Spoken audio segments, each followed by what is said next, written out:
Hi, thank you so much for coming to the Wedding Experience Expo. We are extremely excited to have Rosie here with us because Rosie only got married how long ago? 9 months. You're due basically in 9 months pregnant, but I'm 9 months married, so that's explaining how the honeymoon went. Yeah, so we got married in May. We actually got married the same day as the royals. That was not planned. They planned their date after us, and there was more coverage of your day though. I sat and watched the royal wedding. I loved it because they got married earlier than us, so I watched it and was all Priorities. Yeah, priorities. Of course. But yeah, so we got married in May, so brilliant. We've had time to digest it. That's well, straight into having straight into having a baby. All go. So we were chatting with, speaking of baby, hi Harry. Hello. That's not the little man I married the bigger one. The bigger one next to him. Yeah. So we were chatting with Rosie yesterday and I was kind of saying to her, you know, where did she start with all of the planning? Because that's the biggest question. You get engaged, and of course, for people like us in the industry, we know it's all, you know, it's second nature to us. But weddings are, you know, your first rodeo, and you're kind of going, where in God's name do I start with my planning, and what do I do, and all of that, all the questions start. Yeah. So Rosie, where did you start when it came to planning yours? Well, we got engaged when our little boy was 6 months old, and at the time I knew, I was like, delighted to be engaged and everything, but no, we're not getting married anytime soon, thank you very much. I'm a new mum, there was a lot going on, so we put it off for a while. We just knew it wasn't the right time. And then, so it was January 2017 we decided, right, we're going to get married, and we gave ourselves a year and a half. So we had a year and a half. Now, I did the whole, like, actually, listen, it'll all fall into place. I'm very relaxed. I think people think that I'd be a bridezilla. Like, our wedding planner were like, you're not stressed at all. I was like, no. Oh, it's fine, everything will be fine. Trust the professionals. I'm very last minute with everything I do. I work better under pressure, but you can't really do that with weddings. Well, you shouldn't, because you mightn't get the suppliers that you're kind of looking for. So obviously we chose our venue first, and then from there we booked our photographer and all of that. But I genuinely left it late. Like, there was certain things that I was panicking about. I didn't realise hairdressers and makeup artists and bands book up so quickly, really quickly. They're really the first. I thought it was a myth, you know, and people are like, oh, I booked my band for 3 years' time. And I was like, okay, she's clearly mad. No, she's organised is what she is. Yeah. And I was the more kind of disorganised person. But definitely, I think with us, I was very laid back and then kind of ended up putting a lot of pressure on ourselves, very last minute, thinking, are we going to get the right people? So if you have a date, set that date and book your kind of main people, so your photographer, videographer, especially if you have somebody in mind. Like, even with our photographer, I knew who I wanted and I didn't want to compromise on that. I would have changed the date quicker than lose her. So yeah, and we have people who do that for the right band or the right makeup artist, you know. Absolutely. It all depends on what's more important to you. Yeah. So yeah. And then, because what I find is a lot of couples will go and book their venue first. Yeah. Straight off the bat. So you did that, you went, your venue was first. Yeah. But did you have an idea of how much the rest of your wedding would cost before you booked your venue? No. So. And I shouldn't have my husband here because he's going to just give me the eyes. Like, every time we met a supplier or anybody, they're like, so what's your budget? And I was like, well, I'll just tell you what I want and then you can just tell me how much it is and we'll just make the money appear from somewhere.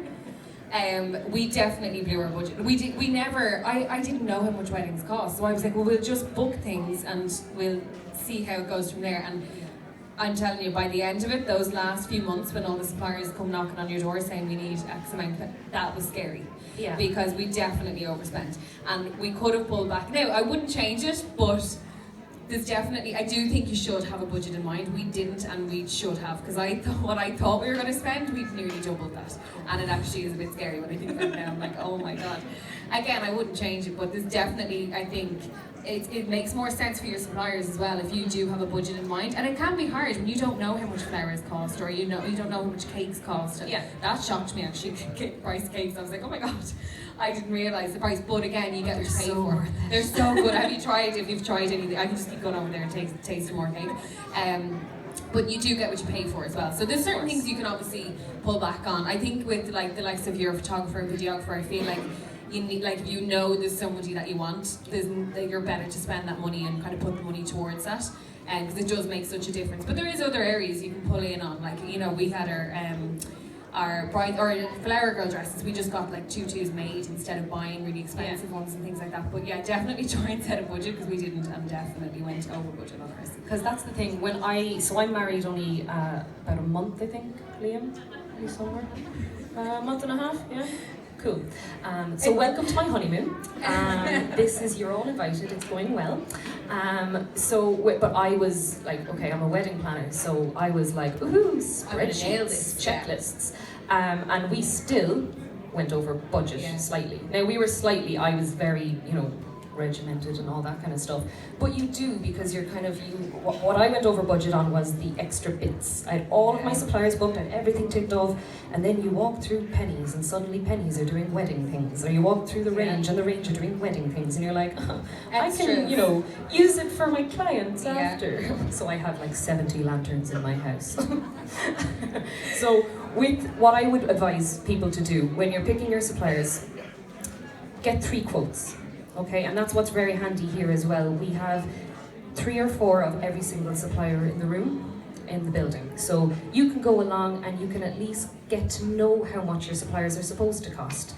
And they're so professional, they give you so much advice. It gives you an idea before you start just booking everything and not really having an idea in mind. So get out those boring spreadsheets.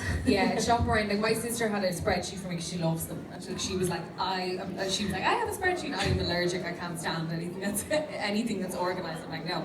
But she was very much keeping me on plan of like, okay, you need to do this by this month. She nearly planned my wedding with me, basically for me. And I was happy to just let her do that. I'm not a control freak in that sense. I'm like, listen, if you want to do it, that's absolutely fine. But I do think you need to be organized and shop around. Because I remember I'd go back to her and say, oh, we got this for this price, and she's like, no, that's crazy, like, you're being totally ripped off. And she'd come back and go, you can get that for like X amount. And so you just need to be a bit more savvy, and I'm saying that after because I've made all the mistakes. Hindsight, huh? Yes, exactly. It's an amazing thing when afterwards you're looking at your account going, oh my god. And I found as well, like the week before our wedding, the money I spent buying an outfit, I'd be like, oh, I need an outfit for the day before, and I just was in this extravagant frame of mind, and I was like, I'm going to buy a jumpsuit for €300 because it's my wedding week. They'll have to have all that those things can just build up, like, oh, I'll get a new perfume for the day before or the day, like nothing even to do with the wedding. I lost the run of myself a bit. I'll admit it, and it can happen, but it definitely, the money adds up, and you just have to be a little bit more careful. It does, and I think you can kind of, as I said, you find the things that mean more to you. So I knew my dress, no one was going to see my shoes, and I hate heels, so I have to wear them all the time for work, so I'm just like, So I didn't want to go and spend an absolute fortune on heels, and my mum was like, sparkly Jimmy Choos, it's your wedding. It's your mum, my mum. I think she's my mum. And we had just bought a house, and I was like, Mum, that's the price of a dishwasher. I was like, I am not wearing my dishwasher on my feet for my wedding. You're like the good angel on my shoulder that should be telling me to do that, and then I have the devil, which is me, going, no, buy the shoes. But the other side of me was like, buy 3 dresses. It's hard, it is hard. And obviously when it's your wedding and you're like, I'm only going to do this once, you want to go all out, but there is certain things you can definitely pull back on, budget-wise, definitely. So it's just about a bit of forward thinking, some planning.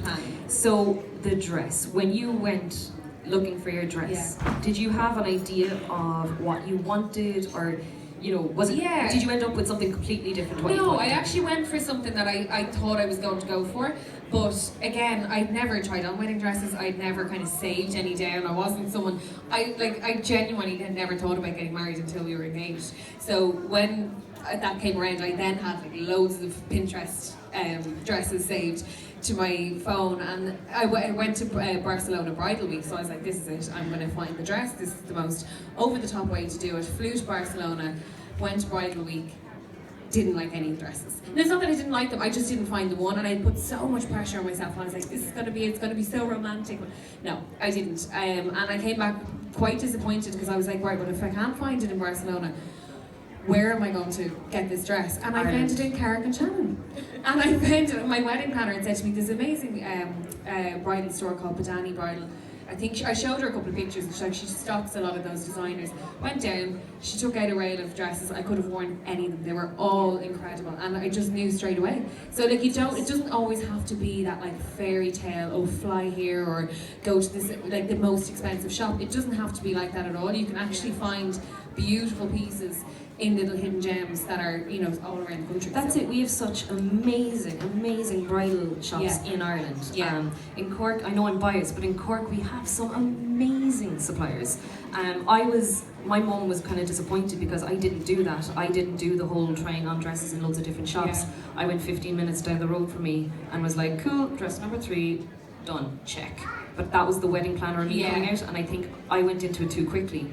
Right. So I had 4 months. So I planned the wedding in 4 months. You know, I just had to slot it in. You know, yeah, we had this coming up. You know, I don't have time for wedding moments.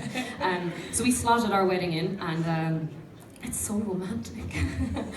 There was a break in the calendar. So there was, you know, okay, Liam, are you off this day? Okay, cool.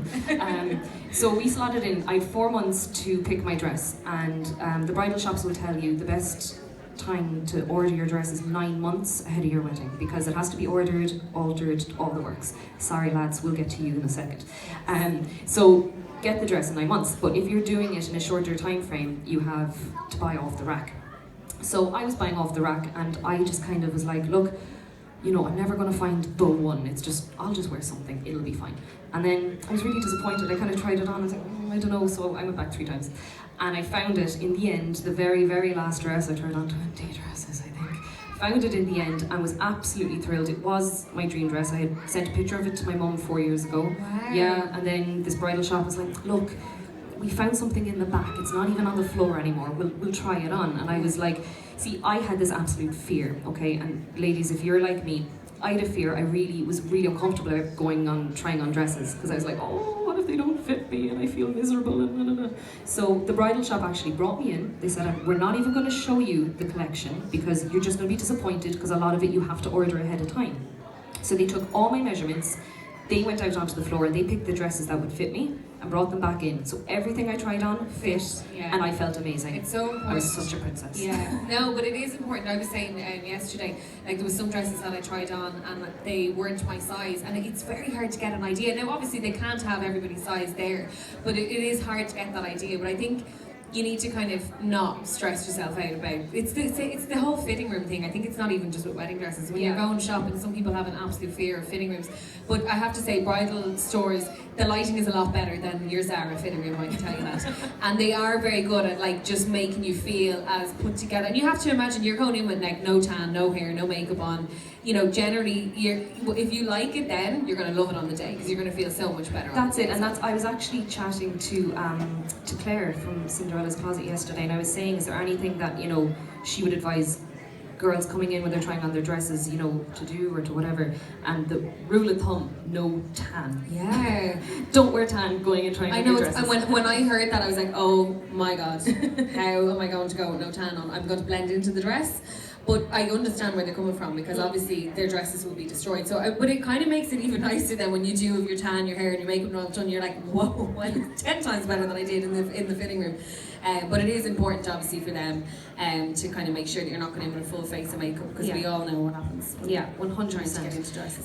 One of the things as well that I loved about your wedding was obviously little Mr. Harry was there. Yes, he's hiding in the corner there. Yeah. So I'd love your advice for everybody here. What would you recommend they do if they're having kids at the wedding? Is there anything that you did in particular that, you know, incorporated the kids? Yeah, so I think obviously it's all relative to the bride and groom. If you don't have children, and you know, there's no kind of kids in your family, then absolutely have a child for your wedding. I mean, I would as well. Only that I have kids, I can't really be like, sorry, not today. But I mean, it's your day, so I feel like if you decide, I don't think you should be made feel bad that you tell people they can't bring their children. Yeah. You're generally giving them, you know, a couple of months' notice for the wedding. They can arrange childcare or whatever. But if you are incorporating children into the wedding, it's important to remember weddings are not the most fun for kids. They really aren't. When you think about the day, it's not that much fun for kids. So trying to get them involved in a way that suits them, but also that they're entertained as well. So what we did was, in my family, I have 2 sisters, and between us we've like 8 kids. So it makes it sound so old, like we're the Brady Bunch, but it doesn't feel like that many kids until you put them all together. But I couldn't obviously say, well, we're not having children, because who would mind them? I wanted everyone there. And I do love them. I promise you, I do love them. I wanted them all part of the wedding. So we got them involved. Obviously, we had them there on the day. They were all a good age as well. I mean, like, and I didn't expect, even with Harry broke his leg about 6 weeks before we got married. It was in a full cast. He had a double fracture in his leg from a trampoline. So that was perfect timing. So him walking up the aisle was never going to happen. So my sister carried him in and he had the big, the big dirty cast that he'd been dragging around the playground, and the big boot and everything. Like, it's actually lovely. It's funny to look back on now, but there was no glamorous way of hiding the fact that he had like a massive cast on his leg. And he piled on weight then because he hadn't been running around. So when I look back at the pictures, he's absolutely huge in them. He's big, massive, chubby face. So people were like, he looks so different from the wedding. I was like, that's because he wasn't walking for a bit. Harry, you're gorgeous, Harry. But what we did then was, like, we just had to kind of move around, and like even down to his outfit, we had to change it because his trousers couldn't go up over the cast. But again, what we did then was, I remember thinking, well, what do we do when it comes to the dinner and all of that? Like, what are we going to do with the kids? Because I obviously I love him, but I was like, I don't want to be there cutting up his dinner and having him challenge to sit down. And he wasn't a child that would sit at a table for hours on end, because it's not a quick dinner. Your meal goes on for so long. So what we did was we hired kids entertainers. So at the time I was thinking, oh my god, when I got the quote for them, I was like, oh my god, are they actually having a laugh? I was like, that's like a holiday, a week's holidays to mind the kids. I was like, this is crazy, but we've no choice. I said, listen, we have to do it. So we got them in, and what they did was they kind of, we had our room like draped, and behind one of the curtains was this, it was actually when we arrived, I was like, oh my god, this is amazing. They built a whole kids area, so it was like they had games, they had PlayStations, they had loads of stuff for the kids, they brought all of it. And then they fed the kids there as well. So they were all, and now they were allowed to be in and out. I was like, I'm not having them kind of, if any of them want their parents, they can absolutely have. It's not a kind of thing so where it was like the royal wedding. Basically, yeah. So they were behind the curtain. Behind the curtain, do not come out, okay? Do not come out. The little feet sticking out.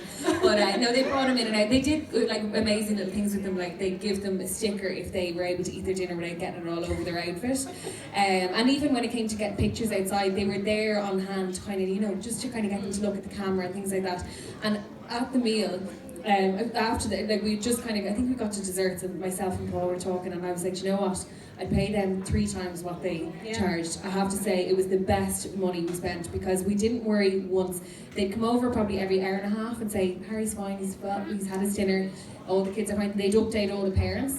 And I didn't see any of the parents once having to go and look after the kids, and it was absolutely amazing. So if you're going to do it, there is ways to incorporate kids in that is great for them. They were having a ball, they were doing treasure hunts, and they had loads of fun. But we all got to enjoy the wedding as well. Yeah. So it is good to kind of incorporate that. For us, we only had three kids at our wedding. Yeah. So for them, we just put together little goodie bags, colouring books and Connect Fours and all those kind of things for the table. It kept them so quiet. I was saying to Liam, I was like, geez, I actually can't remember ever going over and talking to the kids. Like, I can't remember. I don't think I talked to Harry after the day either. It's so bad. But he was having too much fun. He didn't want to be near me. Every time I saw him, he was like latched onto one of the childminders. He loved her, and he's like, we're playing this game. We're doing hide and seek, and he just loved it. It was like being at a play centre for the day. But they were angels on the day, and I think that's something that at the time I remember thinking, this is so overpriced and so not worth the money, and afterwards I'd pay them 3 times that. They were definitely worth it. So I think there's loads of places that do it. Yeah. These girls run a Montessori during the week, and then they do this at the weekends, but it was a recommendation from our wedding planner, and I remember kind of saying to her, I don't know, she was like, trust me, and it definitely paid off. Yeah. Brilliant. But if you're not into kids, don't feel guilty about saying you're having a child for your wedding, and put it really big on the invite so that people with kids can be like, look, I can't bring my kids, I need someone to mind them. It's fine. Just fob them off. Yeah. I'm like, I need my mum or someone to come and mind the kids, I can't bring them. So I suppose one of the things that I always advise my clients to do is to make sure that they capture some of the really special moments throughout the day that aren't the ones that are, to do with any of the suppliers they've booked. It's just forget about everything here for a second, okay? And it's just about the two of you. So you've worked very hard to plan this beautiful day for friends and family and for yourselves, of course. But a lot of couples forget that the day just absolutely flies. It goes so quickly, so fast. And they don't tend to give each other enough time. Yeah. So one of the things that I always say to them is that at the top of the aisle, once they've been married, stop, turn around, all their friends and family are there, they're so happy, they're clapping, they're cheering, everything's great. but to actually just stop and take that in, just enjoy and that. Run down the aisle. Don't run down the aisle, because sometimes, you know, you could be under pressure and you think, oh, the photographer's waiting for me and they're, you know, shimmying down the aisle, but just stop and take in the moment, because you remember those things. Yeah. And then of course the other moments as well that I say to them is when you go off and you're taking your pictures with your photographer, just say to your photographer, and your photographer will do this, no bother to them. Just say to them, look, we just want maybe 5-10 minutes just to have a chat ourselves. Can you hang back a little bit? We'll walk over here or whatever. They'll do some lovely long distance shots or some fly on the wall stuff, and just have a chat. You know, if you're somewhere where you can, if it's in your hotel, grab a drink and just allow the photographer follow you around. But just, as well. and they're so lovely because they are capturing those really, really nice moments. So we're gonna wrap up here in just a second, right? Because the fashion show is about to start. But what would be the one kind of words of wisdom, I suppose, that you would impart on everybody today? Well, I said this yesterday and they were all expecting a really romantic gesture, and I was like, practical Polly. Sort out your legal stuff, because I didn't, and no, we are legally married. We got there in the end, but I was so caught up in the flowers and all that. And my sister says, "You've registered your intent to marry, haven't you?" And I was like, "No, what's that?" She's like, "You have to tell the state that you're going to get married." And I was like, how do I tell them? Just email them or something? She's like, "No." So obviously you have to do your legal side of things. I'm sure anyone here is probably like, yeah, we know that. But I didn't. I was very naive in the whole situation, and thank God I had a sister. And even my wedding planner didn't ask me, because I think she thought, like, surely they know that.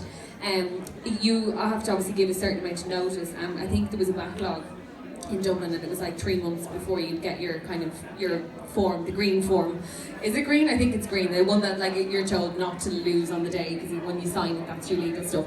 But we had a civil ceremony, so we didn't get married in a church, and I had to make sure that our solemnizer was actually legally allowed to marry us as well, because we did actually book somebody, and she, we were chatting away, and she's like, okay, so she'd do the spiritual part, but we would have had to then go to a registry office and actually get married legally, which I didn't want to do. I wanted to kind of do it all on the day. So just get that sorted. That's all I'll say. Don't get too caught up in the flowers and the, you know, picking out all your venues. It's amazing, but just get your legal side sorted, because we almost didn't have our registration to get married. And actually, as you say it, Lorraine O'Neill here, who's walking around, was actually my celebrant. Amazing! So we did. So we did the same to you, but what we did was we actually did go into the registry office, just myself and Liam and our 2 witnesses, and we had our little moment there, which I actually really enjoyed. We just didn't have time for it, and I was like, if I don't do that. No, so then we went and we had our ceremony, and Lorraine was our celebrant, and we were able to, like, Lorraine wrote my entire ceremony from start, and it was beautiful. So personal. It was so personal. It was just about us, and it was just amazing. We probably gave away too much information about us to our guests, but that was fine. But no, it was really lovely. So I suppose Rosie's parting wisdom is get your legal stuff sorted. Get legally married, people. Yeah, just make sure that they're the things you don't think about, because it's not the fun part. I'm like all caught up in the fun part, and then I was like, oh, I actually need to legally marry them as well. Well, listen, Rosie, thank you so much for being here. You've been such a huge support of the wedding experience. It's been amazing. And thank you as well to everybody who's come to our expo. It's been absolutely phenomenal, and we've loved having you all here, and I hope that you come away from the expo having learned something, hopefully, and booked some suppliers, and just had a great day out. So thank you so much. Cheers. Thanks, Rosie. Thank you.